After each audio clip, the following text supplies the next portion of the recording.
Wata ƙungiyar matasa a nan jihar Gombe ta shirya taron ganawa tare da jin ba'asin matasa game da yadda suke gudanar da rayuwarsu musamman a fannin siyasa da kuma shugabanci. Taron wanda ya gudana a yau Talata a ɗakin taro na Nidda da ke jami'ar jihar Gombe. Taron ne ya mai da hankali ne kan ƙarfafawa matasa gwiwa na su fito a dama da su a fannoni na siyasa da ma sauran fannoni na rayuwa. Da yake gabatar da jawabi a wajen taron, Honorable Adamu Babale Makera ɗaya ne daga cikin waɗanda suka shirya wannan taro na matasan. Ya kuma yi mana ƙarin haske game da abin da ya ba su sha'awa na shirya wannan taro. Okay, sunana Honorable Adamu Babale Makera, dan anguwar ajiya a nan cikin garin Gombe. To ba zan ce ni a matsayina na matashi ba, sai dai a matsayina na mai ba matasa shawara.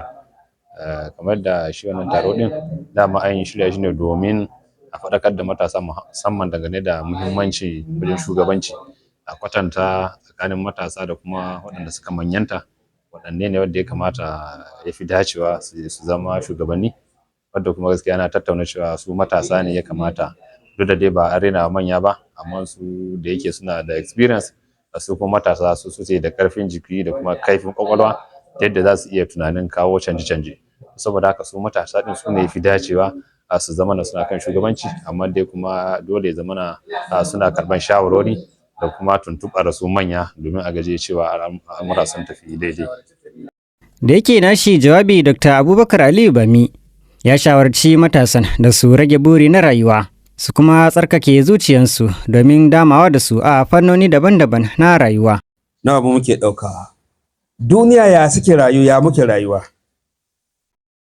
Jama'a kuna fahimta? Saboda haka a zauna a haɗa kai, a fitar da tafiya, a rage buri, a daraja juna, saboda ku samo wa kanku da 'ya'yanku da jikokinku da tattabakunanku da ci gaban ƙasarmu ku kawo canji. Mu dai kam, Allah ya ji kanmu da rahama. Masu sharhi kan al'amuran yau da kullum dai a kowane lokaci suna cewa cin hanci da rashawa na ɗaya daga cikin abin da ke durkusar da siyasa a Najeriya da ma wasu fannoni da dama, wanda hakan ya sa Dr. Ahmad Gombe ya shawarci matasan da a ƙauracewa cin hanci, ba ma ga shugabanci ba ko da na ƙungiyoyi ne da ke rike da matasan. Ya kuma bayyana muhimmancin matasan musamman a fannin zaɓe, inda ya ce ƙuri'unsu na taka rawa wajen cimma nasara ga kowane ɗan siyasa. Na matsaloli don a fita a ciki sai an yaƙi corruption. Daga kowane ɓangare, jami'an tsaro ne, jami'an gwamnati ne, talakawa ne, kowane ne. Wato duk ofis ɗin da ka je corruption ya zamo ya yi ƙwai ya ƙyanƙyashe a wannan wurin. Allah ya kiyaye. A nashi jawabi, Dr.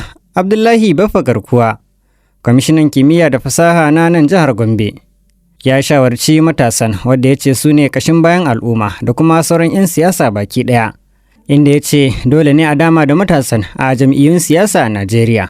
And again, in ba an samu wato shift na mindset in wato a duba credibility na mutane ba, saboda yanzu ko magana da ake na jam'iyyar matasa, in ka duba za ka ce matasan wasu irin matasa ne, saboda kaliba na matasa za ka samu sun rabu kashi-kashi. Akwai matasan da dattawan ne suke funding ɗinsu, za ku gama movement ɗinku amma akwai wanda suke funding ɗinsu. So at the end of it, duk shawarin da za su zo muku da shi shawarin wa'incan ne. So sai kun tafi kun faɗa, sai kuma sai a fito muku da wani abu ce ga abin da to ake so. Mun kuma tattauna da wasu matasa daga cikin waɗanda suka halarci wannan zama, inda suka bayyana mana abin da suka koya a wannan zama na jin ba'asi tare da ba da shawarwari ga matasan. Assalamu alaikum, sunana Fatima Ahmad. To abu na farko gaskiya da na ji daɗi a cikin wannan gayyata shine maganan zaɓe da aka yi akan matasa mu waye, kar a dinga ba mu cin hanci muna ƙarfa kuma mu je mu zaɓi wrong person at the end mu zo muna kuka. Meanwhile kuma matsalolin daga mu ne, mu muka zaɓa wannan ɗin wanda ya zo ya cutar da mu daga baya.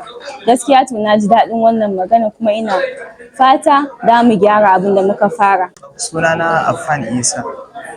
Abin da na ƙaru da shi anan shine lalle an koya mana cewar matasa su zama masu riƙon amana a duk inda suka tsinci kansu.